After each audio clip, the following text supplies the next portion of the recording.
Hello friends, welcome to my class. आज हम weekly current affairs देखने वाले हैं। हम 8 सितंबर से लेके 14 सितंबर तक की न्यूज़ को कवर करेंगे। चलिए स्टार्ट करते हैं इम्पॉर्टेंट डेज से। तो कल 14 सितंबर था और इस दिन मनाया गया हिंदी दिवस। सबसे पहली बार हिंदी दिवस कब मनाया गया था? तो वो मनाया गया था 14 सितंबर 1953 को। आगे देखते हैं, इसका हिस्टोरिकल बैकग्राउंड देखते हैं पहले। 14 सितंबर 1949 को कॉन्स्टिट्यूएंट असेंबली ने हिंदी को ऑफिशियल लैंग्वेज एक्सेप्ट किया था, अडॉप्ट किया था। ठीक है, और जो कि हिंदी लिखी जाती है देवनागरी स्क्रिप्ट में। कॉन्स्टिट्यूशन में इसका मेंशन आर्टिकल 343 क्लॉज 1 में है, जिसमें ये क्लियरली लिखा हुआ है कि हिंदी जो है वो हमारी ऑफिशियल लैंग्वेज है। ठीक है, इस टाइम तो हिंदी और इंग्लिश दोनों ही हमारी ऑफिशियल लैंग्वेज हैं। नेक्स्ट न्यूज़ देखते हैं। 11 सितंबर को मनाया गया नेशनल फॉरेस्ट मार्टियर्स डे। इसे क्यों मनाते हैं हम? इसे हम उन लोगों को याद करने के लिए मनाते हैं जिन्होंने अपना बलिदान दे दिया फॉरेस्ट, वाइल्ड लाइफ और बायोडाइवर्सिटी की रक्षा करने के लिए। तो उन्हें याद करने के लिए हम ये दिन मनाते हैं। ये दोनों डेज बहुत ही इंपॉर्टेंट हैं, एग्ज़ाम पर्सपेक्टिव के लिए बहुत ही ज़्यादा इंपॉर्टेंट है ये। चलिए देखते हैं अपॉइंटमेंट्स। आर रविंद्र को अपॉइंट किया गया है आइसलैंड का एम्बेसडर। ओके, नेक्स्ट न्यूज़ है, आर एस शर्मा को अपॉइंट किया गया है non executive chairperson of ONDC. ONDC क्या है? Open network for digital commerce. ठीक है, नेक्स्ट न्यूज़ है, अभी फ़िलहाल ही में नेपाल में आर्मी चीफ किसे अपॉइंट किया गया है? अशोक राज सिगदेल को। इसे हम इसलिए पढ़ रहे हैं क्योंकि नेपाल हमारी नेबरिंग कंट्री है और एग्ज़ाम में इससे जुड़े हुए क्वेश्चंस आ सकते हैं। नेपाल की कैपिटल क्या है? काठमांडू है, और करेंसी क्या है? नेपालीज रूपी। राजेश वर्मा, इन्हें चेयरपर्सन बनाया गया है CAQM का। अब थोड़ा इसके बारे में देख लेते हैं। Rajesh Verma has been appointed as chairperson of the commission for air quality management in national capital region and adjoining area. तो CAQM क्या है? National capital region and adjoining area. वहाँ पे ये एयर क्वालिटी मैनेजमेंट को देखेंगे। नेक्स्ट न्यूज़ है, Amit Shah re elected as chairperson of parliamentary committee on official language. Amit Shah को री इलेक्ट कर लिया गया है एज अ चेयरपर्सन। किसका? Parliamentary committee on official language. Okay, और इससे पहले भी ये सर्व कर चुके हैं एज अ चेयरपर्सन। कब से कब तक? 2019 से लेके 2014 तक। 2019 से लेकर 2024 तक। नेक्स्ट न्यूज़ है, Vinay Goyal appointed as state mission director of NHM। ठीक है, विनय गोयल को अपॉइंट किया गया है डायरेक्टर ऑफ NHM। NHM क्या है? National health mission. Next news है, वेरी इंपॉर्टेंट न्यूज़ है ये भी। जितने अपॉइंटमेंट्स हैं आज के सारे बहुत ही ज़्यादा इंपॉर्टेंट हैं। अरुण गोयल को अपॉइंट किया गया है एम्बेसडर टू क्रोएशिया। क्रोएशिया का एम्बेसडर अपॉइंट किसे किया गया है? अरुण गोयल को। ये हैं अरुण गोयल जी, और ये जो हैं IAS हैं। ठीक है, रिटायर्ड हो चुके हैं फ़िलहाल तो, और ये इलेक्शन कमिश्नर की तरह भी नियुक्त हो चुके हैं। ठीक है, नेक्स्ट वेरी इंपॉर्टेंट न्यूज़, तुहिन कांता पांडे को अपॉइंट किया गया है new finance secretary. Very important news है, इसे याद रखिएगा, किसी न किसी एग्जाम में ज़रूर देखने को मिलेगा ये। तुहिन कांता पांडे को अपॉइंट किया गया है क्या? New finance secretary. और रिवीजन के पर्सपेक्टिव से मैंने ये भी कैबिनेट सेक्रेटरी भी डाल दिया गया है, जिन्हें हाल ही में अपॉइंट किया गया है। कौन है cabinet secretary? TV Somanathan. Next news देखते हैं, Randhir Singh elected as first Indian president of Olympic Council of Asia. Randhir Singh को इलेक्ट किया गया है, फर्स्ट इंडियन प्रेसिडेंट है ये जिन्हें इलेक्ट किया गया है ओलंपिक काउंसिल ऑफ एशिया में। चलिए देखते हैं नेशनल एंड इंटरनेशनल न्यूज़। तो फर्स्ट वेरी इंपॉर्टेंट न्यूज़ है, Port Blair renamed as Shri Vijayapuram by government of India. Port Blair का नाम चेंज कर दिया गया है, उसका नाम क्या रख दिया गया है, श्री विजयपुरम। ठीक है, और पोर्ट ब्लेयर के बारे में देख लेते हैं। पोर्ट ब्लेयर कैपिटल है अंडमान निकोबार का। ठीक है, इसका नाम क्यों चेंज किया गया है, to free the nation from the colonial imprints. एक कहावत है ना, अंग्रेज चले गए लेकिन अंग्रेजी छोड़ गए, तो वैसे इन्होंने क्या किया है, कई जगह अभी भी मतलब जो कॉलोनियल रूल थे उन्होंने जो नाम रखे थे अभी भी वही चल रहे हैं, तो उनका नाम धीरे धीरे चेंज किया जा रहा है ताकि उनकी छाप मिट सके हमारी कंट्री से। तो वही है, to free the nation from the colonial imprints. Very very important news थी ये। नेक्स्ट न्यूज़ है, India emerges as world's second largest 5G smartphone market. India ने क्या किया है, यूएस को सरपास कर दिया है। यूएस पहले second largest 5G smartphone market में आता था, अब इंडिया ने उसे सरपास कर दिया है, अब ये सेकेंड पोजीशन पे आ गया है। ठीक है, तो फर्स्ट पोजीशन पे कौन है, चाइना है, सेकेंड पे इंडिया आ गया है, और यूएसए जो है थर्ड पोजीशन पे आ गया है। नेक्स्ट न्यूज़ है, Algeria joins BRICS new development bank. Algeria ने ज्वाइन कर लिया है ब्रिक्स न्यू डेवलपमेंट बैंक को। थोड़ा देखते हैं इनके बारे में। न्यू डेवलपमेंट बैंक जो है इसे किसने बनाया है, ब्रिक्स नेशंस मिलके बनाया है। इनके प्रेसिडेंट कौन है, तो डिल्मा रॉसफ एनडीबी के प्रेसिडेंट हैं। और ब्रिक्स के बारे में थोड़ा देख लेते हैं। ब्रिक्स जो है इसका फुल फॉर्म है, B stands for Brazil, R stand for Russia, I stand for India, C stands for China and S stands for South Africa. ठीक है, तो बी का मतलब है ब्राज़ील, आर का मतलब है रसिया, आई का मतलब है इंडिया, सी का मतलब है चाइना और एस का मतलब है साउथ अफ्रीका। ठीक है, इसका इस्टेब्लिशमेंट कब हुआ था, 2009 में ब्रिक्स का इस्टेब्लिशमेंट हुआ था, पर तब इसका नाम ब्रिक था। क्यों, क्योंकि तब ब्राज़ील, रसिया, इंडिया और चाइना थे सिर्फ उसमें। ठीक है, साउथ अफ्रीका ने इसे बाद में ज्वाइन किया था, तो इसीलिए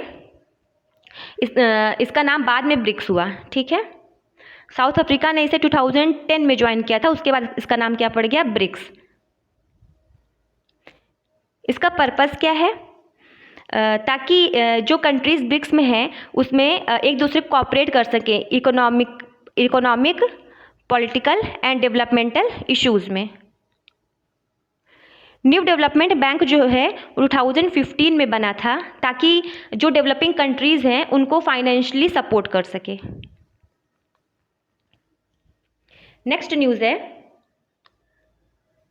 Adani airport launches AVO for real time airport data.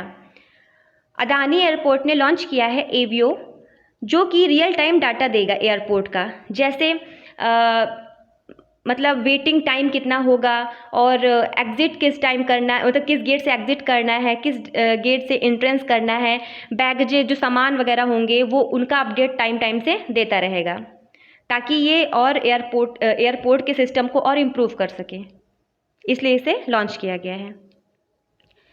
Rajnath Singh इनऑग्रेट्स IDAX 24 expo इन जोधपुर। ये न्यूज़ देख लेते हैं। राजनाथ सिंह ने क्या किया है, इनऑग्रेट किया है इंडिया डिफेंस एविएशन एक्सपोजिशन, जिसे हम IDAX 24 कह रहे हैं। कहाँ पे किया है, जोधपुर में किया है।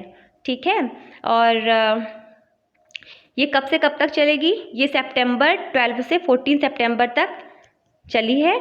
और इसमें क्या हुआ है, जो इंडियन एविएशन मतलब जो इंडियन एयरफोर्स है उनके जो कॉन्ट्रीब्यूशंस हैं सारी, ठीक है, उनके जो अचीवमेंट्स हैं उसे शोकेस किया गया है। ओके। इसमें जो प्रोडक्ट्स हैं और जो टेक्नोलॉजीज़ बनाए गए हैं DRDO के द्वारा और DPSUs मतलब डिफेंस पब्लिक सेक्टर्स अंडरटेकिंग्स के द्वारा और प्राइवेट इंडस्ट्रीज़ के द्वारा, स्टार्टअप्स के द्वारा, उन्हें सबको शोकेस किया गया है। नेक्स्ट न्यूज़ है, PM Modi marks 132nd anniversary of Vivekananda. हाल ही में 132nd एनिवर्सरी हुई है विवेकानंद का शिकागो स्पीच का। ठीक है, किसका? शिकागो स्पीच का। 1893 में विवेकानंद ने शिकागो में एक स्पीच दिया था। ठीक है, कहाँ पे? वर्ल्ड्स पार्लियामेंट ऑफ रिलीजन हुआ था शिकागो में, जहाँ उन्होंने स्पीच दिया था। ठीक है, तो इसी को याद करने के लिए PM मोदी ने इसे बताया है कि मतलब कि जो आज की जनरेशन है उन्हें इंस्पिरेशन लेना चाहिए इन सब चीज़ों से। जैसे उन्होंने मैसेज दिया था विवेकानंद जी ने यूनिटी के बारे में, पीस के बारे में, ब्रदरहुड के बारे में ग्लोबल ऑडियंस को, वैसे ही आज की जनरेशन को उनसे ये सीख लेनी चाहिए। ठीक है। नेक्स्ट न्यूज़ है, कैबिनेट अप्रूव्स 2000 करोड़ मिशन मौसम।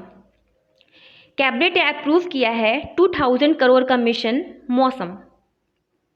अब इसके बारे में देख लेते हैं, मिशन मौसम क्या है।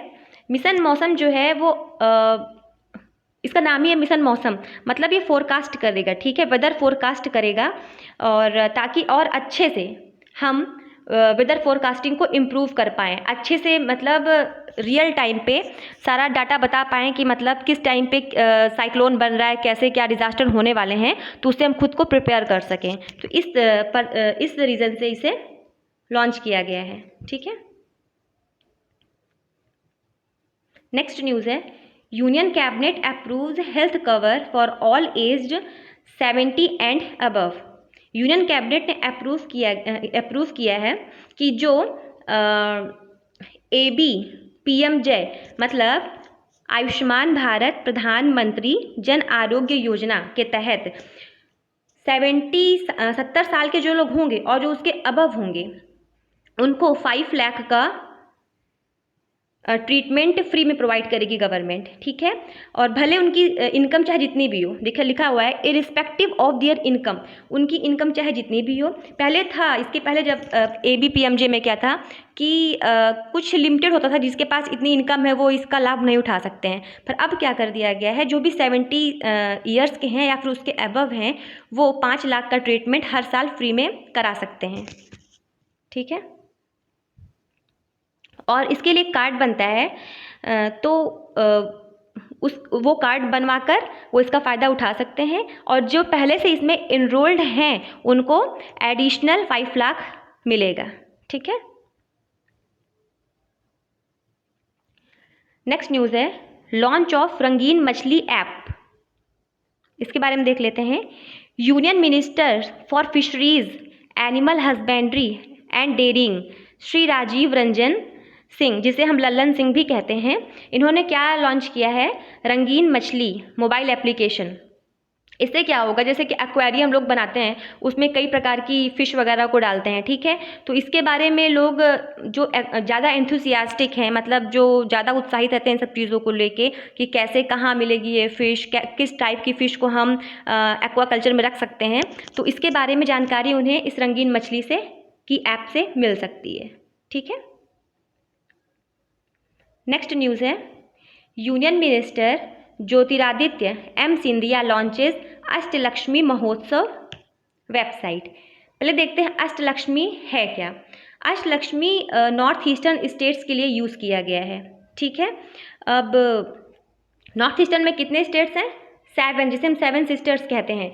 ठीक है, तो उसमें एक सिक्किम भी आता है। ठीक है, लेकिन 7 सिस्टर में सिक्किम नहीं आता है, इस बात को ध्यान रखिएगा। अष्टलक्ष्मी में सिक्किम भी इंक्लूड है, इसलिए अष्ट मतलब 8। ठीक है, तो ये अष्टलक्ष्मी वर्ड यूज़ किया गया है नॉर्थ ईस्टर्न स्टेट्स के लिए। और ये महोत्सव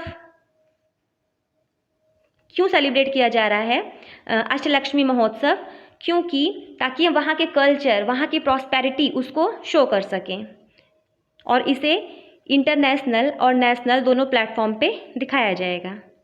ठीक है, और इसका लॉन्च हुआ है, जो कहाँ से हुआ है, संचार भवन न्यू दिल्ली से हुआ है, ठीक है। और ये जो महोत्सव होगा वो 6 दिसंबर से लेके 8 दिसंबर तक होगा। और कहाँ होगा? भारत मंडपम प्रगति मैदान न्यू दिल्ली में। नेक्स्ट न्यूज़ देखते हैं। DRDO successfully completes first phase trial of light tank Zorawar. DRDO ने सक्सेसफुली कंप्लीट कर लिया है फर्स्ट फेज ट्रायल किसका? जोरावर का। जोरावर क्या है? एक लाइट टैंक है जिसे बनाया गया है। मेन इसका रीज़न जो बनाने का है ताकि इसे हम हाई अल्टीट्यूड पे डिप्लॉय कर सकें, इसलिए इसे बनाया गया है। ओके। और इसे बनाया किसने है? DRDO ने बनाया है। किसके साथ मिलके? लार्सन एंड टर्बो लिमिटेड के साथ मिलके। नेक्स्ट न्यूज़ देखते हैं। 3rd edition of Indus X summit concludes in California. IND India के लिए यूज़ किया गया है और USA के लिए यूज़ किया गया है। तो ये जो समिट होती है वो इंडिया और USA के बीच में होती है। और ये समिट कहाँ हुई है? कैलिफोर्निया में हुई है, ठीक है। और इसमें बताया गया है कि मेमोरेंडम साइन किया गया है India's innovations for defence excellence and the US department of defence innovation unit के बीच। क्या करने के लिए? To enhance cooperation in defence innovation, ताकि डिफेंस इनोवेशन में कॉपरेट कर सकें एक दूसरे को। नेक्स्ट न्यूज़ है India Oman joint military exercise Al Najah 5 use किया गया है। 5th एडिशन है ये। तो ये हुआ है, ये ओमान में हुआ है इस बार। ओके। एंड ओमान में कहाँ? राबपुर ट्रेनिंग एरिया इन सलालाह, ठीक है। इसके पहले जो एडिशन हुआ था वो राजस्थान में हुआ था। और ये अल नजह किसके बीच में होता है? ये मिलिट्री एक्सरसाइज है, इंडिया और ओमान के बीच में होता है। इसका ऑब्जेक्टिव क्या है? ताकि मिलिट्री कैपेबिलिटीज़ को इन्हेंस कर सकें। और इसका जो मेन होता है ये टेररिज्म को काउंटर करने के लिए होता है। नेक्स्ट न्यूज़ है Nepal becomes 101st member of ISA। Nepal जो है इंटरनेशनल सोलर अलायंस का 101st मेंबर बन गया है। और चलिए इसके बारे में थोड़ा देख लेते हैं। ये क्या है? ISA जो है एक ग्लोबल इंटर गवर्नमेंटल ऑर्गेनाइजेशन है जो सोलर पावर के एडॉप्शन को प्रमोट करते हैं कि हमें सोलर पावर को यूज़ करना चाहिए ताकि जो हमारा फ्यूचर है वो कार्बन फ्री हो सके। ये कब लॉन्च किया गया था? ये 2015 में लॉन्च किया गया था। इंटरनेशनल सोलर अलायंस 2015 में लॉन्च किया गया था। और ये इनिशिएटिव जो था वो इंडिया और फ्रांस के बीच में था पहले, ठीक है। और इसका हेडक्वार्टर कहाँ है? इंडिया के गुरुग्राम में। नेक्स्ट न्यूज़ है India and UAE sign landmark civil nuclear energy agreement. India और UAE ने साइन किया है सिविल न्यूक्लियर एनर्जी एग्रीमेंट। जब वहाँ के क्राउन प्रिंस आए थे, क्राउन प्रिंस कौन है?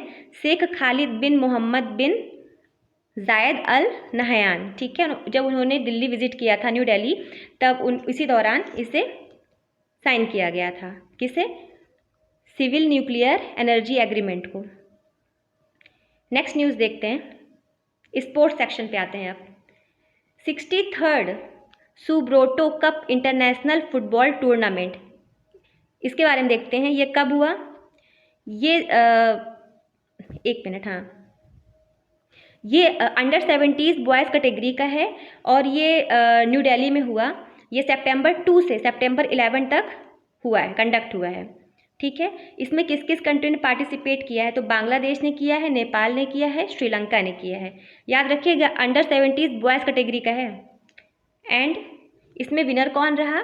Manipur TG English school, Manipur का TG इंग्लिश स्कूल इसमें विनर रहा।